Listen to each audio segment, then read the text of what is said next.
بسم الله الرحمن الرحيم والصلاة والسلام على أفضل الأنبياء والمرسلين Muhammad sallallahu alayhi wasallam. We're continuing the Practical Tawheed series. And today we're going to speak about an issue of giving rights to other than Allah subhanahu wa ta'ala that only belongs to Allah. And alhamdulillah, the Shaykh Ismail Abdul Ghani rahimahullah ta'ala, he goes over some particular issues. Like Saddam, Garif, what's going on with you, Sheikh? It's all we know. It's always a pleasure, man. That we're going to try to, some of this needs explanations, okay? Some of the explanations that we're not going to go too deep into, because like I said, we're going to keep it practical. And sometimes things have different ikhtilafat or different opinions depending on the region or the scholar. And when you start getting into those issues, you make it unpractical for people. So a lot of times I like to keep the general understanding and not go into certain branch ikhtilafat or branch things that scholars may differ with a particular issue because it may confuse people. Walaikum salam wa barakatuh. Anyway, Allah subhanahu wa ta'ala, it says, the Shaykh, he begins by saying, Jahad al-mushrikeen bi ni'matillah.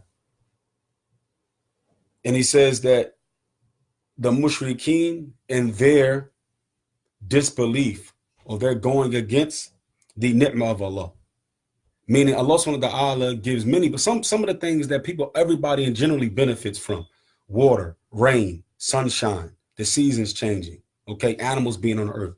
The Muslim and the disbeliever benefits from this and all of this stuff, but it's a problem when people deny that a creator has given them these things and start to think other than Allah subhanahu wa ta'ala. And the Shaykh's going to go into what does that mean to now give it to other than Allah. And he brings a very interesting ayat where he says, هُوَ الَّذِي خَلَقَكُم مِّن نَفْسٍ وَاحِدَةٍ وَجَعَلَ مِنْهَا زَوْجَهَا لِيَسْكُنَ إِلَيْهَا. And he says, it is he who had created you from one soul. And he made from that soul his wife, that he may live towards her or be with her, right? فَلَمَّا تَغَشَّاهَا فَحَمَلَ حَمْلًا خَفِيفًا مَرَّتْ بِهِ. He said when she became pregnant, and when he says the ghashaha, the pregnancy became long and hard. Meaning, I guess she was in her last, I don't know what they call it, trimester, almost 9 months. She got heavy, all right? And that belly get big, right? He says, so she got to that point. B. فَلَمَّا أَثْقَلَتْ دَعْوَ اللَّهَ رَبَّهُمَا لَأَنْ أَتَيْنَا صَالِحًا لِنَكُونَ مِنَ الشَّاكِرِينَ. And when she got to that point where she knew she was going to have a baby, both of them started making dua to Allah subhanahu wa ta'ala that Allah will give them a righteous child. Now, scholars differ over whether or not this is Adam and Eve, okay? Adam wa Hawa, right? Alayhim as-salam. But the Shaykh, he doesn't agree with that. Shaykh Ismail Abdul Ghani and other scholars don't agree because they wouldn't have committed shirk. Because shirk didn't exist until the time of Nuh alayhi salatu salam.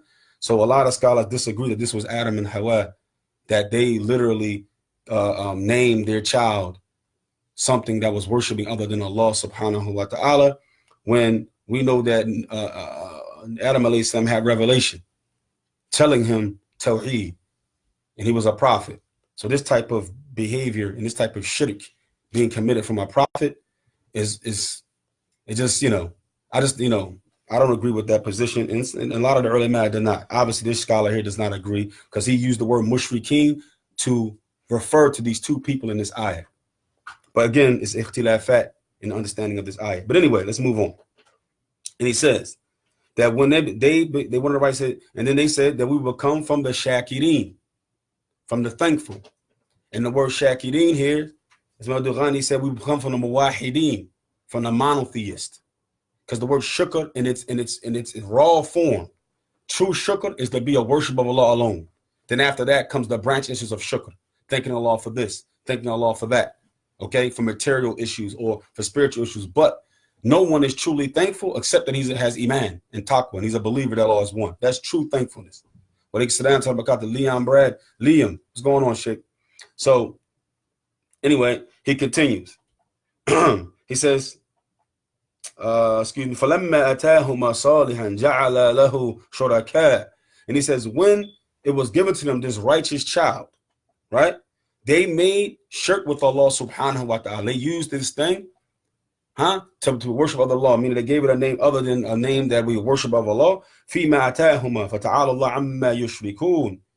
And they were ungrateful and did not give thanks for what Allah has given them. And he says, glorified be Allah, and far as he removed from what they make shirk with. And this is why Ismail Abdul Ghani rahimahullah ta'ala does not accept the view that this is Adam or Hawa, that they were mushrikeen and they committed shirk. And Allah ta'ala knows best. Let's move into the next ayah. The statement of the Shaykh. He says, Ismail Abdul Ghani rahimahullah ta'ala, he says, and this book is Taqweed to Iman, the strengthening of faith, by Ismail Abdul Ghani rahimahullah ta'ala. وقد دلت الآية على قلة الوفاء الإنسان وقنوده وكفر بالنعمة فقد خلق الله ورزقه زوجا وجعل بينهما مودة ورحمة فلما قرب المخاض دعا الله ربهما لئن أتينا صالحا لنكون من الشاكرين. And he says that this ayah is a proof that about the human being basically being scumbags. That's basically what this ayah is talking about. Okay, the Shaykh used the word kunud. The word basically means someone who ignores a blessing, but also you can look like it means scumbag. Basically, this human beings being scumbags. Okay? And that a human being has the tendency to disbelieve in Allah giving him something. Because we have a tendency to look at all the negativity and not the positive. So when that happens, that helps you to be someone who's ungrateful. فَقَدْ خَلَقَ اللَّهُ وَرَزَقَهُ زَوْجًا. And Allah subhanahu wa ta'ala created this human being and gave him a wife or a woman to be with, which hopefully is a wife. Okay, because some of us ain't messing around and got a wife. Allah musta'an, may Allah save us from that. But Allah has given you a wife, right? And even this wife, you go home, you can live with her, you can be peaceful with her. But a lot of times we're even ungrateful with that. We're ungrateful with that. So he says, وَجَعَلَ بَيْنَهُمْ مَوَدَّةً وَرَحْمَةً. And he made between them, all right, this love and this compassion and mercy. Everybody doesn't have that with their woman. That's actually a ni'mah from Allah. Just because you with a woman doesn't mean y'all got those two conditions, mawadda and rahmah. That don't mean that. Because some of us is brawling in our home. Okay? Some of us going there, and this Mike Tyson punch out when they go in the house. Okay? So ask Allah subhanahu wa ta'ala to give us those two things, mawadda and rahmah. فَلَمَّا قُرَبَ الْمَخَاض. When the pregnancy came close, they made dua to Allah that Allah will give them a righteous child. They become from the thankful. Thankful here again means Tawheed, being a worshiper of Allah. Okay. فَلَمَّا رُزِقَ الْوَلَدِ. When the child was given the son, أَقْبَلَ عَلَى غَيْرِ اللَّهِ بِالْخُضُوعِ وَالنُّذُورِ. And when that happened, they went to other than Allah with submission and vows and acts of ibadah. Now this, like I said, the Shaykh does not agree. This is Adam Hawa. Adam was a prophet. He would not be worshiping other than Allah subhanahu wa ta'ala. Okay? But anyway, and how do we understand this? We do this all the time. People do this all the time. Okay? Who's the majority of the non-Muslims here in America? The Christians. They stay giving Isa alayhi salam rights of Allah. They stay thanking him for things that Allah did for him. They stay thanking Isa alayhi salam, Jesus Christ, for things that Allah did for them. They stay doing it. وَتَقْدِيمَ قَرَابِينَ. All right? So, Allah does something for people, but they go to a grave with a sacrifice. Okay? Sacrifice has been going on for a long time. The Mayans and other than them, people like that. People did all types of stuff. Human sacrifices and all types of things like that. فَمِنْهُمْ مَنْ يَأْخُذُ وَلَا إِلَى قَبْرِ. You got some people, they take their child to the grave of the particular individual to thank the individual, to show the individual what he has given them. For me coming to this grave, for me praying to you, for me slaughtering this cow, I thank you for letting me have this righteous child. I've seen it in Egypt. People go to the grave of Bedawi, wanting to be intimate at the grave, thinking that Bedawi was going to bless the child there. They had a better chance getting pregnant at the grave site than they did far away from the grave site. The same shirk and paganism right there in Egypt.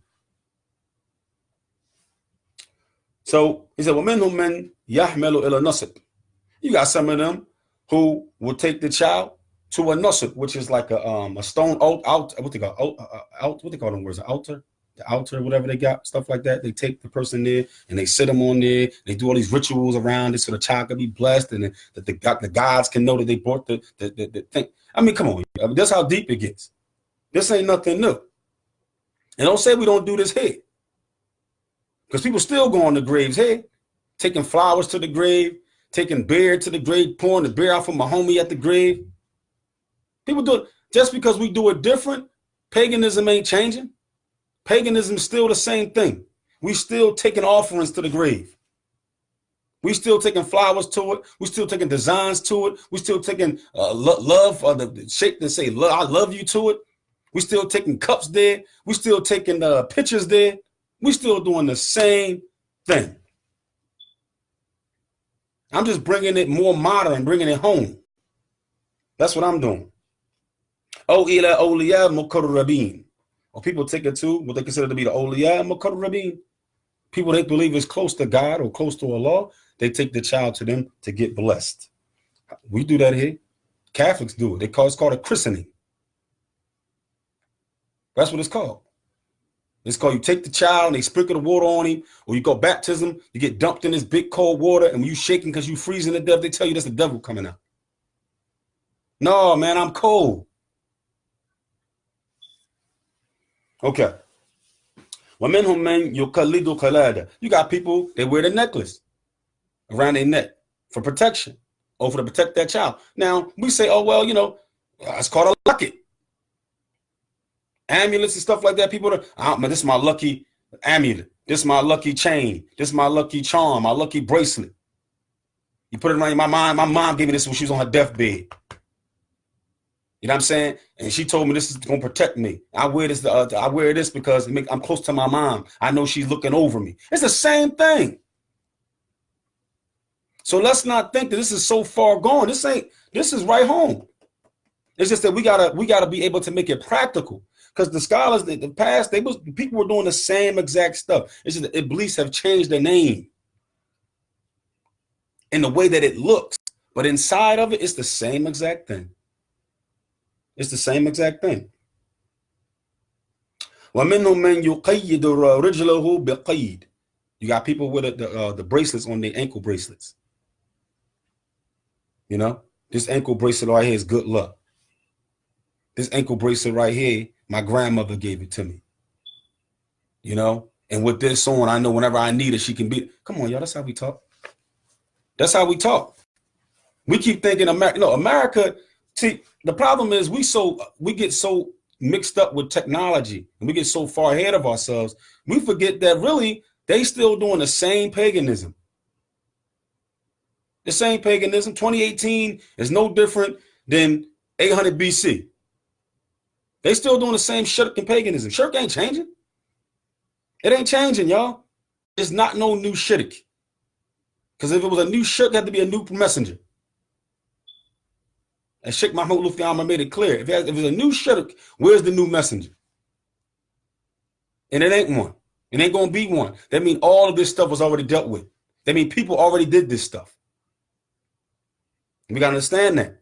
We got to really understand that point. He said, وَمِنْهُمْ مَنْ يُسَمَّ وَلَدُهُ Abdul Nabi. And we got some people, they'll name their child the slave of the prophet, the worshiper of the prophet, Abdul Nabi. Right? So, and we say, oh, we don't do stuff like that. Man, come on, y'all. Y'all black folk better stop playing with me. Y'all know we be naming our kids some crazy names, and then we don't even know what the name mean. We don't even know what the name mean. We just want to sound exotic. The name must around be the tree worshiper. Rock worshiper. Talking about worshiping the river. I don't heard people talk the God of the river. They name their child the God of the river, but it's some crazy name. I guess it's Swahili. They naming their child the God of the river. Hey, y'all, listen, I'm just talking real. There's nothing different under the sun. It's nothing different. Wallahu ghani an ibadatihim wa nudurihim. And Allah subhanahu wa ta'ala is free of any of them doing for anything they want to do for other than Allah subhanahu wa ta'ala. فَلَا يَضُرُّونَهُ وَلَا يَنْقِصُونَ مِنْ مُلْكِهِ شَيْئًا. And it doesn't harm Allah and it doesn't take away from anything. Everybody today can turn around and make shirk with Allah subhanahu wa ta'ala today, and it wouldn't harm Allah or take from his kingdom. We can have the heart so evil, the heart of the evilest person in the world. Everybody can have their heart and it won't take away from Allah. Everybody right now can have the best heart ever, the heart of the most righteous person on earth right now. We all can be like that and wouldn't add to Allah's kingdom. Okay, giving Allah his rights doesn't benefit Allah. It benefits you. And it doesn't harm Allah if you doesn't. It harms you. All of this is about doing what Allah ordered, that you can enter into a place. For example, you do good at your job, you get a raise, right? And a promotion. That's all this is. Because you're giving the employer his rights. You're giving the job its due, its just due. And when you do that, they notice it, right? Man, you supervisor or whatever now, you get an extra $250 on your check. You know, you get employee of the month, employee of the week. That's all this exchange is. The only difference is you earn that from the job. You get an equal response. But with Allah, you get even more of an equal. The response isn't equal because you don't do enough to get Jannah. Allah just makes your ways for you to be able to receive Jannah. But it's not like it's an even trade-off. Allah's giving you much more in response for giving him his rights. Now, so the next thing is that people do, right? It says, Tatifu qila ma'Allah, withara ghayri ala alayhi. You have people that they give the harvest, right? Things they get from harvest, right? They give it. But you'll find that they belittle it when they give it to Allah. They give Allah a little bit, right? Or they give it to Allah, but it can be shared with other than Allah. Okay? They appoint what's for Allah, and they break it down and give it to other idols, right? And I'm going to bring the ayat where Allah subhanahu wa ta'ala talks about that. He talks about it here in Surah Al-An'am 136.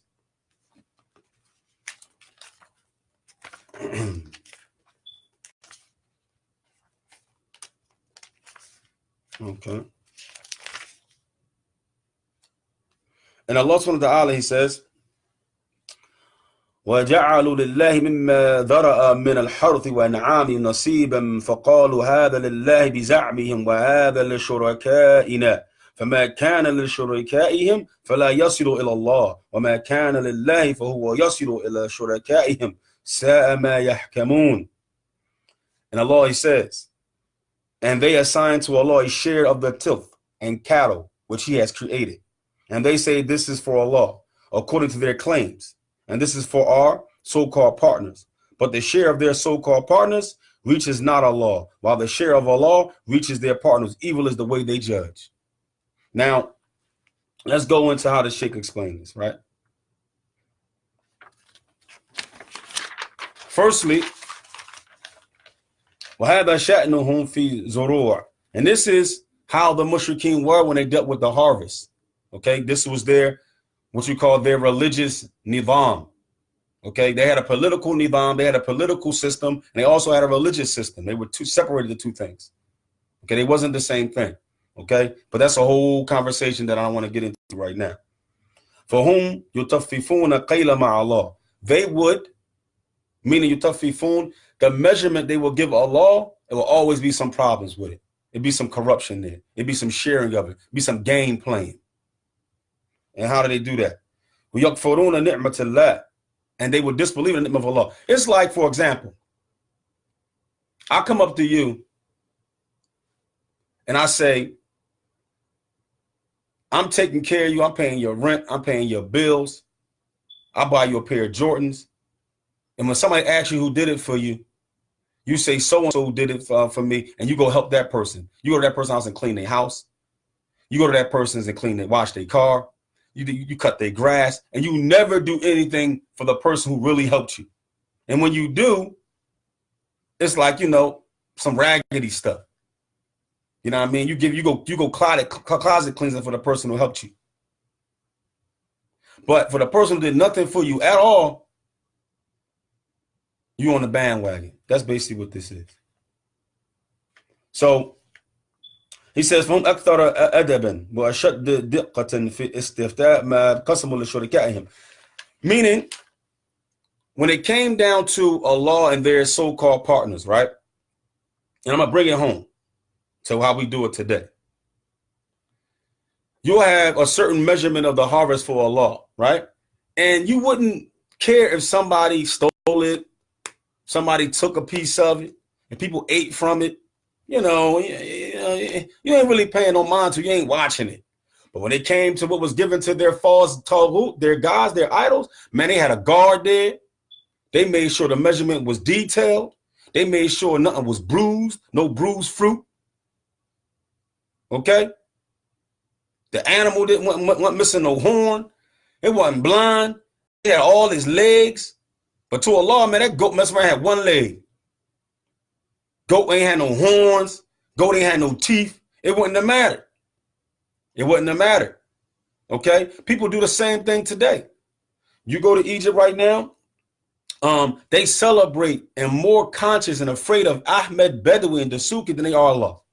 Some of the people who are upon Sufi, extreme Sufi. They'll say stuff like, they'll swear by Allah and lie, and swear by Badawi and don't lie. Okay? They'll make Hajj and a pilgrimage to Tonta, Egypt, to go to the grave of Badawi, and won't make Hajj to Mecca. In fact, some of them say it's more important to go to Ahmed Badawi's grave than it is to go to Mecca. This is where we're at. This is where we're at. And they'll be sure. And they have more fear and yearning and fear at this grave than they do when they pray to Allah subhanahu wa ta'ala. Crying, dragging their knuckles to the grave, whining and crying, ripping their clothes. But when they pray, they looking at their cell phone when it rings. They looking around, somebody walk past them. Okay? Or they extreme. As you'll see people, I was praying one time in this place called Esyut, in this big masjid. And the guy next to me was Sufi. And every time you got to an ayat about the hellfire, he would shake his head. You would hear his lips moving fast. He would scream out. I jumped one time because I didn't know what was going on. I thought I was going to have to slide the man while I was I was going to have to punch him. I didn't know what he was doing. But that was how that was. Okay? So he said, so yatasahiluna fi. They would be easy when it came what was for Allah. They wouldn't worry about it. It wasn't that big of a deal. Right? وَلَا يَسْمَحُونَ بِأَنَّ تَبْعَثَ فِي يَادٌ. But what was for other than Allah, they wouldn't let nobody put their hands on it. You couldn't breathe on it. Like a new pair of sneaks. Remember we used to get them Timbs, the butter Timbs with the leather at the top? Man, somebody couldn't breathe on them things. You know what I'm talking about.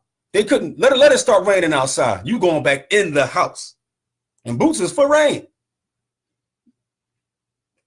You was going back in the house with them butters on. Y'all know what I'm talking about.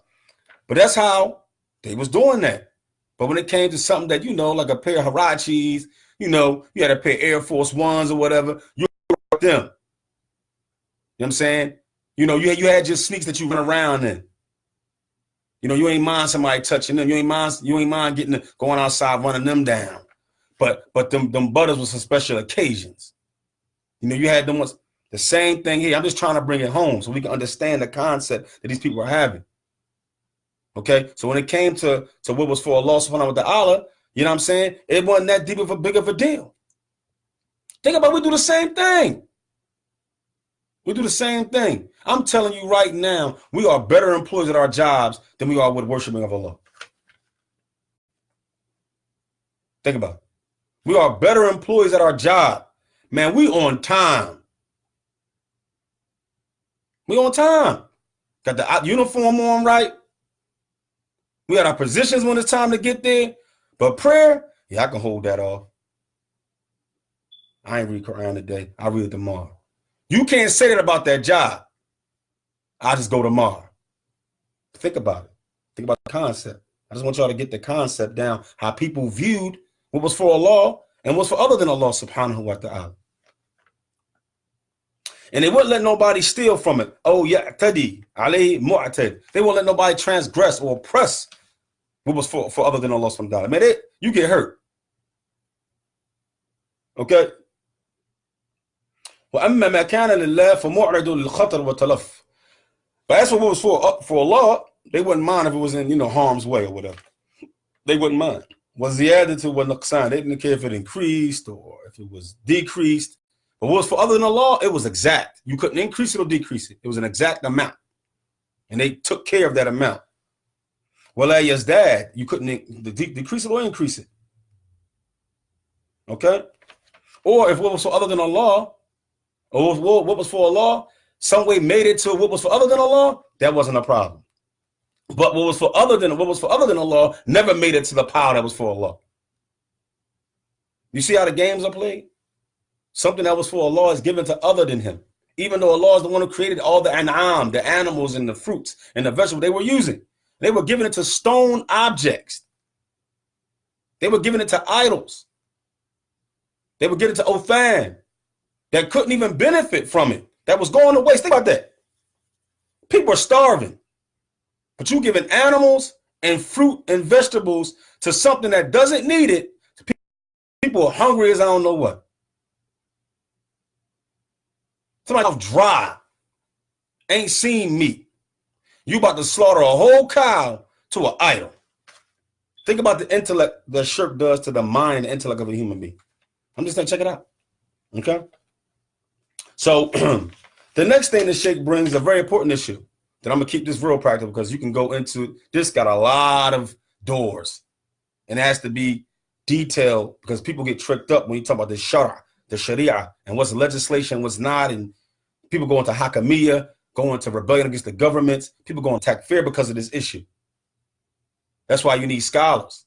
That's why we need to hold the hand of the kibar al-ulama. You need to hold the hand of the salaf and understand how they view these things because now you be messed up. When you're going to start talking about legislating other than Allah, that whole concept and what it's about. But we're not going to touch on that now because that's a whole nother issue. Okay. Now we have Surah An'am again, right? And this is ayah 138. Right? The same surah, 2 ayahs down. Okay.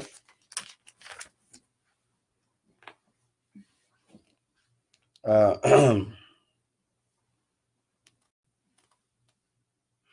Allah subhanahu wa ta'ala says, وَقَالُوا هَذِهِ أَنْعَامٌ وَحَرْثٌ حِجْرٌ لَا يَتَمَعُهَا إِلَّا مَنْ نَشَاءُ بِزَعْمِهِمْ وَأَنْعَامٌ حُرِمَتْ ظُهُورِهَا وَأَنْعَامٌ لَا يَذْكُرُونَ اسْمَ اللَّهِ عَلَيْهَا افتراء عليه سيجزيهم بما كانوا يفترون. And Allah subhanahu wa ta'ala, he says, the translation, according to their claim, they say that, right? Such and such cattle and crops are forbidden, and none should eat of them except those whom we allow. And they say there are cattle forbidden to be used for burden or any other work, and cattle on which at slaughtering the name of Allah is not pronounced, lying against him. He will pay them back for what they used to fabricate. Now,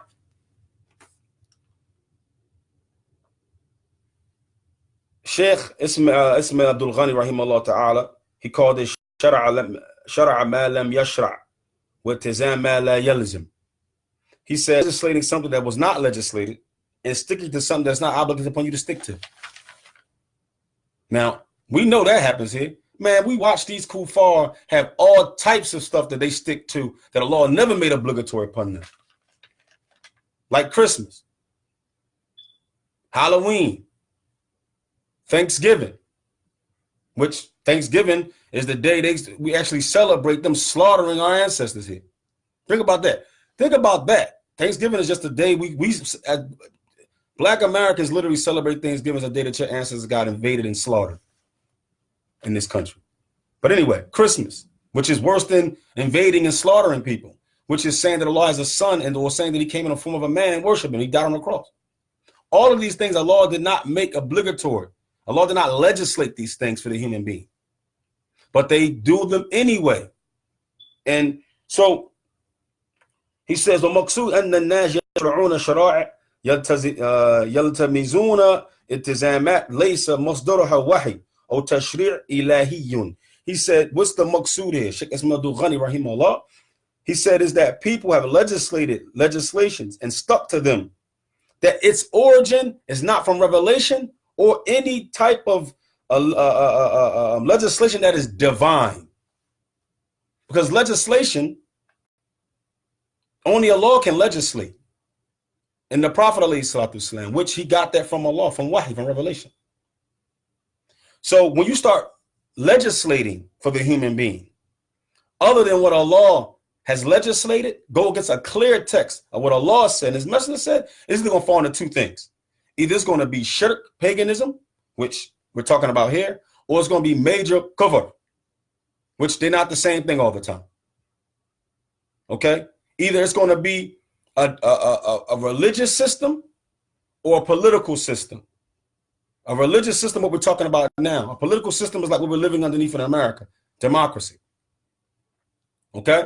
Which falls in, most of it falls into being disbelief.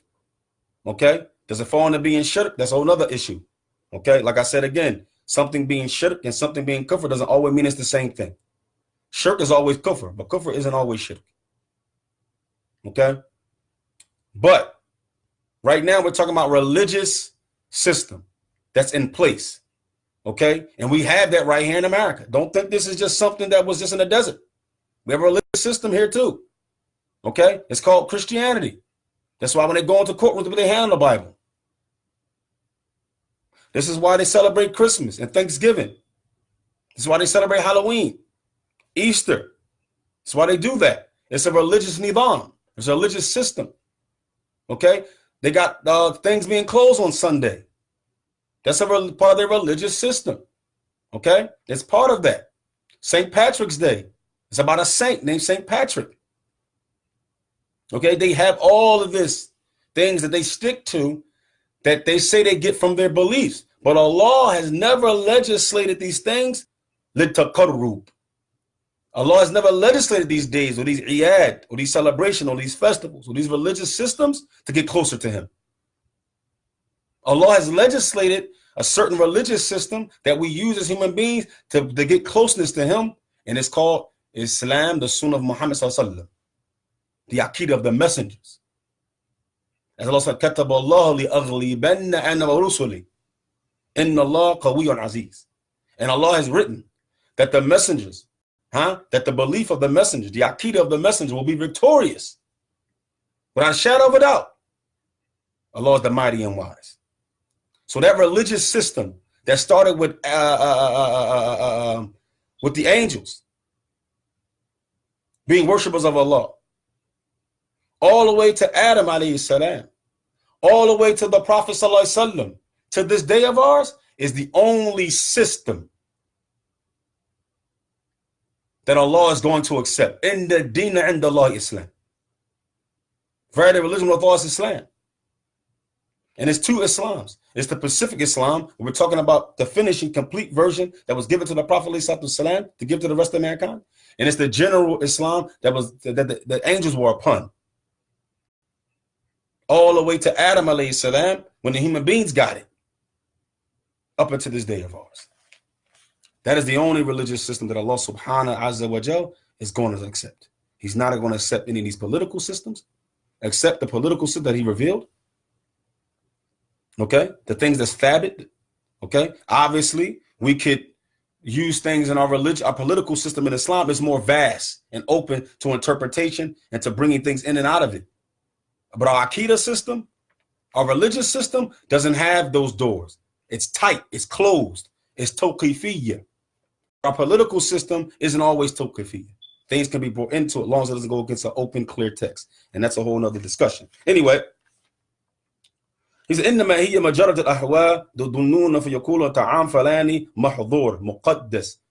He says, but the system that the kuffar are using and have used in the past, this spiritual religious system, and also their political systems too, on another level, it's just their desires. Or they'll say the food of this person is forbidden for everybody except him. Only he can eat that food. That food is, you can't eat that. And they ain't like when you say to your at your house, hey, that's for dad. Don't touch his cookies. That's only for him. It's not the same thing, because the same intent and the same thing isn't wanted. You just want the food to stay there, so when dad wake up, he had them cookies there in that milk, like myself. I like my Pepperidge Farm. I don't want to wake up and it's gone. I like my ice cream. That's not the same thing like my daughter saying, oh, you know, don't touch dad ice cream. No, they were saying don't touch it because it was a spiritual thing for them. It's because they feared the response spiritually and in the unseen. They feared that this person had the ability either to harm them in a divine way himself, who had a closeness to Allah Azza wa Jal, that Allah had now to accept that person's punishment of the other person. See, it was a whole spiritual system. They believe it was a divine system that Allah was okay with. That's different. Okay? That's why the Shaykh used the word muqaddis. They thought that they thought there was divine legislation that food could not be eaten by only by that person. That's different. So now you're saying somebody legislated something in a divine manner other than Allah. SubhanAllah. Nobody can touch it. Because yasibuna an'amin yaharrimuna dhuhuriha. And they would make certain animals haram. So this is for our women, that's for our men. Okay? The she camel can't be used for that. If it's pregnant, it can't be used for that. If it's a male camel, it can be used for that. And it can't be used for that. If it's this color, it can be. Where you get this from? You understand what I'm saying? People do the same thing today. People do the same thing today. The mistletoe. Okay, they going in the mistletoe, now you got to kiss the person and all that. Where you get it from? Okay? The eggnog sitting, now all that stuff is a ritual. All of it. All of a sudden now the turkey every Thanksgiving, you got to kill a turkey, fry it or bake it. Where you get that from? That a turkey has to be killed on that day to eat because that's part of tradition. But where it start from? Where you get it from? Did the law legislate that day? This is what we got to think of. And we got to bring it home because this stuff isn't ancient. This stuff still happening today. But Shaitan has brought it. He has customized it for the people of today. Okay? Or فَلَا يَرْكَبُهَا أَحَدٌ وَلَا يَحْمِلْ عَلَيْهَا شَيْءٍ. Certain animals, they say, you can't ride, you can't ride it, you can't load anything on it. This particular animal. And they believe that Allah was okay, legislated that. But Allah legislated it. Okay? It says, وَحَمَلْ فَإِنَّهَا خُصِّصَتْ لِلْفَلَانِ وَقَصَدَ بِهَا تَقَرُّبْ إِلَيْهِ فَيَجِبُ تَعْظِيمِهَا وَأَنْعَامْ لَا يَذْكُرُ اسْمَ اللَّهِ عَلَيْهَا إِنَّمَا ينون بها تقرب إلى غير الله والذبح باسمه ثم يعتقدون أنهم بذلك ينالون رضاء الله ويقضي الله بذلك حاجتهم كله افتراء على Allah. Now, when he says specialized it for a particular individual, let's make it simple. You know how in front of the church, say reserved for the pastor, the parking? That's basically what that is. I'm not saying reserving something for a pastor or imam is shirk. I'm not saying. I'm just trying to bring you to the concept. The concept was that this particular place or animal or thing was reserved for a particular person because they believe that person, place, or thing was divine and holy. So when you say reserved parking, that's the same concept they had. It was reserved parking. All right. And it was a religious system. It wasn't a political or a city law. Okay, it wasn't the same thing. Oh, this reserved parking for the police. Okay, this reserved parking for the mayor. No, that's a system, a city nizam. That's a I guess I don't know if it's a political system, but it's an everyday system that people use to keep order. That's fine, as long as it doesn't go against the Sharia, a clear text. That's good. We can ourselves do the same thing in our home. This chair is reserved for dad. That piece of chicken is reserved for dad. I mean, a certain amount of your check is reserved for your wife and for giving to your kids if you give them allowances and things like that. We do stuff like that all the time. We do it all the time. We reserve things for this and reserve things for that. We make it specialized. But that's a nizam that's okay. That's a general human system that we use. And it changes from house to house and person to person, state to state, city to city. Those are fine. Allah allows that because our political system and our everyday systems are vast. But this wasn't that. This was a religious system. And our religious system isn't vast like that. It's closed. It's tawqifiyya. It's called Allah, called Rasulullah. And it's ijma' the Sahaba. The Sahaba gathered upon. This is what is our Aqidah. This is what our religious system is. Any religious system other than that It's a couple things. Either it's going to be shirk, it's going to be disbelief, or it's going to be innovation. That's it. Anything outside of the religious nizam system that Allah sent down in wahi to his messenger, and what the messenger explained to his companions, what the companions gathered upon, that religious system is the only thing we can do when it comes to deen. And anything outside of that is disbelief, or it's shirk, or it's innovation. Plain out and simple. So, and then he says, so people slaughtering other than the name of Allah. And they think that this is getting them closer to Allah subhanahu wa ta'ala, and that by doing this, Allah will take care of their needs. Basically, they believe that Allah Azza wa Jal has made it okay, or he made it a vehicle to him to do these particular things for the particular creation. That Allah himself okayed it. So if you playing that game, it's hard to come up off of it. Because you believe that, no, I'm not really worshiping other than Allah. I'm really worshiping Allah because slaughtering at this grave, or doing the things we do with these different animals and making it specific and doing how this religious system, something that Allah has okayed for us to get close to him. Okay? We're not worshiping Allah. It's no different than praying. It's no different than making Hajj. It's no different than Siyam. It's no different than Ramadan. It's no different than Ashura. It's part of the whole wheel turning. See? Shaitan threw a monkey wrench in there. He made people believe that, hey, I'm not worshiping other than Allah. Allah has okayed this system. But I just told you that Allah SWT only okayed once in the deen and the law of Islam. Allah only okayed one system. Okay? Now you want to talk about political system, you want to talk about politics, you want to sit down and talk about city laws and stuff like that. No, we can have some space there. But when you're talking about spiritual movements, spiritual systems, religious systems, and religious customs, it got to go back to what Allah said and what he gave to his messengers, specifically the Prophet ﷺ. It cannot go farther than that. Because if it does, like I said again, it's either going to be disbelief, or it's going to fall into shirk, or it's going to fall into innovation. That's it. Okay? All right?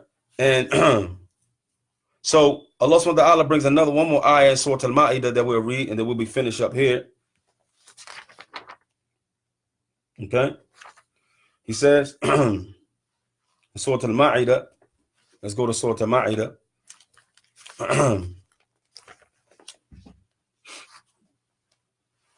Ayah 103.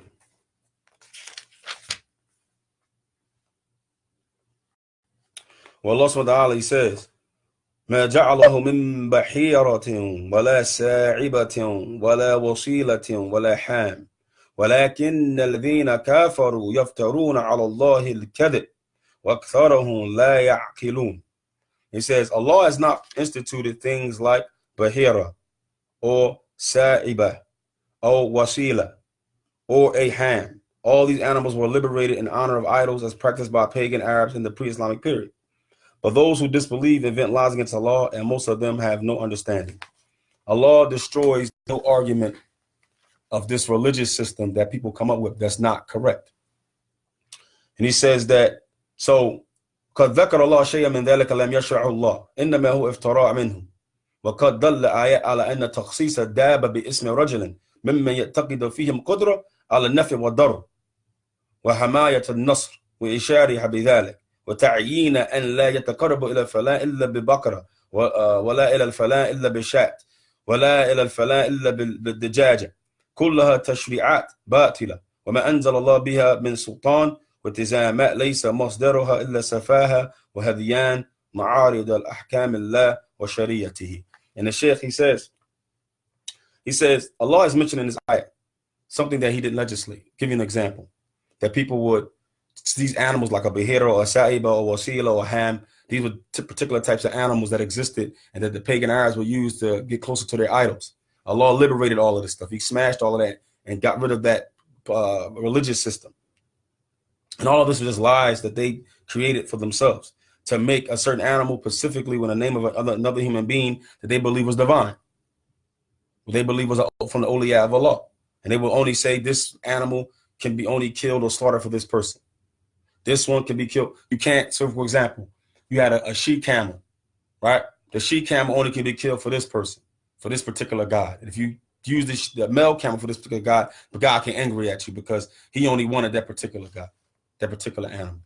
Even though they made it up themselves, though, because these guys can't talk. Remember that story of Ibrahim and the idols. Remember, the idol can't talk. Okay, the idol can't talk. So I don't know how the idol told them about the she camel. But anyway, or a cow for this one, or a chicken for that one, or whatever, right? And all these are falsehood that Allah sent down no authority for. But people thought, and it's really a mental disorder and a delusion. That's what it is. For example, how do we know? For example, in our country, people get tithe. They give 10% of their wealth to the church for Easter to bless them, or for the pastor to bless them. Where y'all get that from? What's the source of that? Source of that information? Who legislated that religious system for you? Who gave you that? Okay. We understand the usul of sadaqah, giving charity. But who told you now you can get 10% tithe? Okay. Allah didn't what law legislate that at? For who? Who legislated that for? Even if it was for the past people. The Prophet came. So that legislation will be gone anyway. But I'm saying people do stuff like this, specific things for specific places, times, and people. This is a religious system.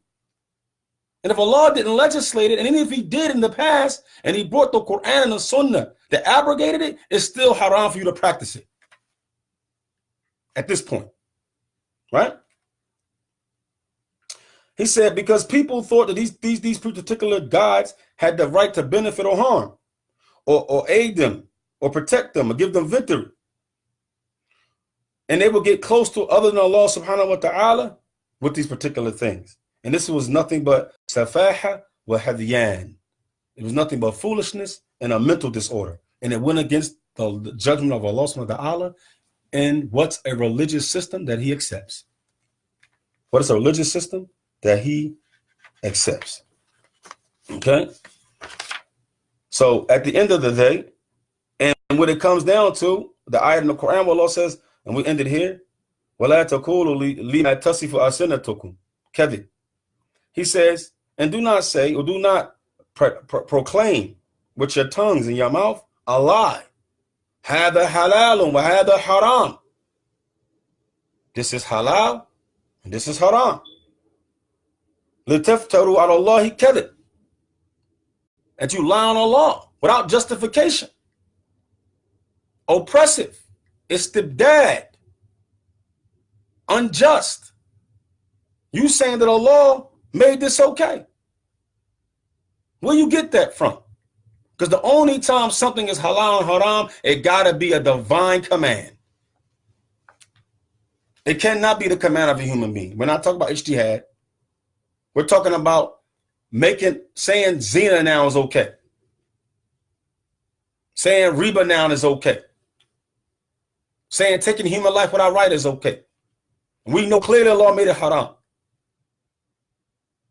We're now talking about making a religious institution and a system that makes something halal and haram that you have no justification for from the Quran or the authentic sunnah of the Prophet ﷺ, and you can't find it in the ijma' of the Salaf. So this is istibdad ala Allah. This iftira ala Allah subhanahu wa ta'ala. So he says, إِنَّ الَّذِينَ يَفْتَرُونَ عَلَى اللَّهِ كَذِبًا لَا يُفْلِحُونَ. And those who invent lies and invent these religious systems, they will never be successful. Even if they're successful in this life as far as what they may gain of the dunya, they ain't not going to be successful in the real success, which is that grave and Yawm al-Qiyamah. There's no success there for them. So whoever is making up these systems, whether it's political or religious, and lying on Allah, then they won't be successful.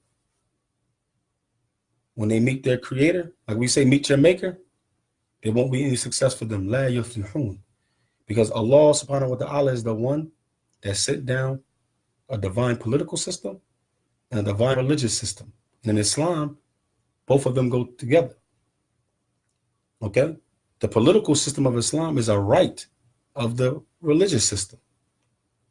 Meaning if a person is a person of Tawheed and a person of Iman and Taqwa, then that should lead him to only establishing the judgment of Allah on the earth, which is the Sharia of Allah.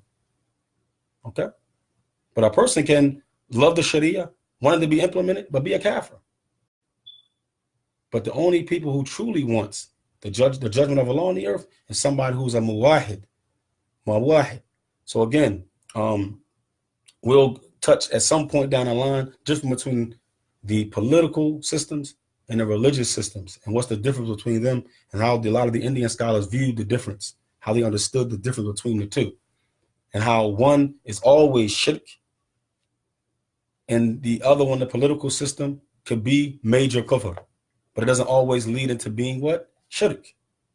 But the religious system that's not for Allah is definitely either always shirk, definitely always kufr, and it's definitely always going to be innovation, depending on the level of it. It's going to be one of those three things, and Allah subhanahu wa ta'ala knows best. And I thank you all for being here tonight, and I hope I was clear. The next chapter will be اتقاء تعثير في أنواع والكواكب في العالم إشراق بالله. The next chapter the Sheikh will go over will be the belief that the stars and the planets have an effect on what goes on the earth, a direct effect. And this is paganism. This is adding a partner to Allah Azza wa Jal. And this will be the next talk. And he's going to use the hadith of Zayd ibn Khalid Juhayni radiallahu anhu. Okay. And when they were at Hudaybiyah, and about this, the issue of the star, the Prophet start mentioning about the star. One who's a believer in the star and one who's a believer in Allah, how they are two different groups of people. And inshallah ta'ala, the Shaykh then brings the explanation of it. Barakallahu fikum. Assalamu alaikum wa rahmatullahi wa barakatuh.